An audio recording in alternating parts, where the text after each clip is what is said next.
मैं doctor Ajay Agarwal MBBS MD चर्म रोग एलर्जी विशेषज्ञ हूँ। पिछले 45 सालों से मैं प्रैक्टिस कर रहा हूँ।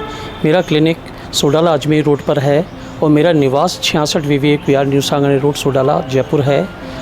और मैं 45 साल से कई तरह की बीमारियाँ जो स्किन से रिलेटेड हैं उसका मैं निदान उपचार कर रहा हूँ। और काफ़ी दूर दूर से मरीज़ आते हैं और उनको सेवाएं दे रहा हूँ, उनको ट्रीटमेंट दे रहा हूँ और अच्छे रिजल्ट्स हैं because of the diagnosis and treatment. नमस्कार साथियों, आज हमें डॉक्टर अजय अग्रवाल के साथ सर एक चर्म रोग विशेषज्ञ हैं।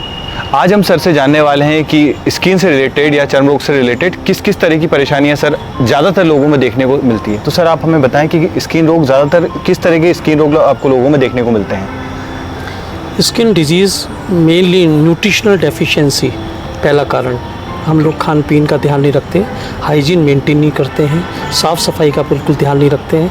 मैल इकट्ठा हो जाता है शरीर में, हम उसके वहाँ खुजली पैदा होती है, खुजाते रहते हैं और उसका टाइमली जो मॉइस्चराइज़र काम लेना चाहिए। स्किन में मॉइस्चराइज़र के होना बहुत ज़रूरी है, मॉइस्ट होना चाहिए। जब मॉइस्ट नहीं होता है, ड्राइनेस रहती है तो इचिंग होती है, there is then allergic manifestation.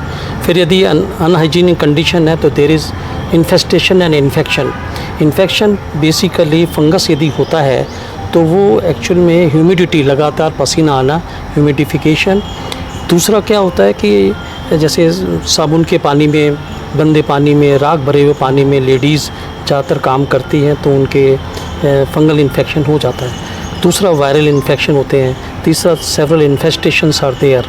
तो हमें क्या अवेयरनेस के लिए एक तो हाइजीन मेंटेन करनी है, दूसरा जो भी स्किन है उसके अंदर मॉइस्चराइजेशन होना चाहिए, ड्राइनेस नहीं होनी चाहिए।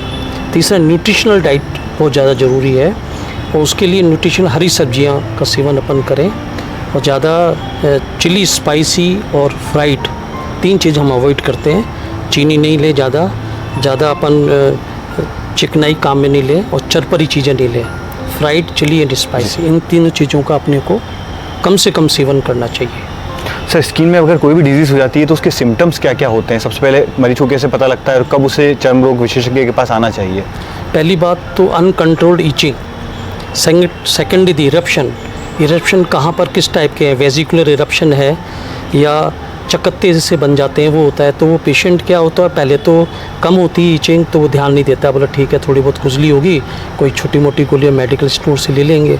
जब वो कंट्रोल नहीं होती है ईचिंग और इरप्शंस बढ़ते चले जाते हैं, जैसे मान लीजिए आर्टिकुलर रैशेज़ है और वहाँ पे हम खुजली करते हैं तो लंबे लंबे रैशेज़ पैदा हो जाते हैं और वो जब पूरे शरीर में आ जाते हैं, चेहरे पर आ जाते हैं, फिर वो अनबियरेबल होते हैं, तब वो डॉक्टर्स के पास जाते हैं।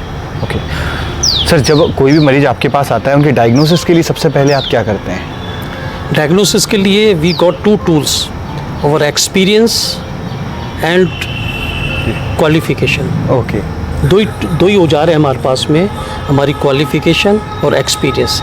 तीसरा इन्वेस्टिगेशन टूल्स हैं, लेबोरेटरी इन्वेस्टिगेशन, वो ज़रूरत पड़ती है तो हम लोग करवाते हैं। If there is secondary infection then we use antibiotic. बाकी दूसरा इरप्शन है तो हमें एंटीवायरल मेडिसिन लेनी पड़ती है, एंटी फंगल दवाइयाँ लेनी पड़ती है। तो हम लोग ज़्यादा उस पर डिपेंडेंट नहीं होते इन लेबोरेटरीज़ पर। जब बहुत ज़्यादा ज़रूरत होती है तो कुछ हम इन्वेस्टिगेशन करवाते हैं।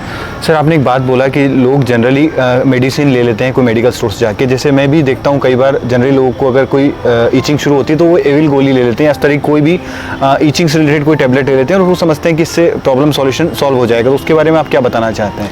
देखिए सॉल्व तो होती है, एविल यदि लेता है पेशेंट कुछ देर के लिए तो खुजली दूर होती है, लेकिन कॉज ऑफ ईचिंग क्या है ये पता लगाना डॉक्टर का काम है। मान लीजिए लॉन्ग स्टैंडिंग ईचिंग है, इरप्शन इज़ देयर, तो एविल ज़रूरी नहीं है वो काम करे। लंबे समय तक कब तक काम में लेना है वो डिसाइड करता है ट्रीटिंग स्किन स्पेशलिस्ट ही डिसाइड करेगा कितनी क्वांटिटी और कितने दौरान तक अपने को एविल लेनी है। तो आज के टाइम एविल का इतना रिजल्ट अच्छा नहीं है। There are several anti allergic medicine वो हम काम में लेते हैं।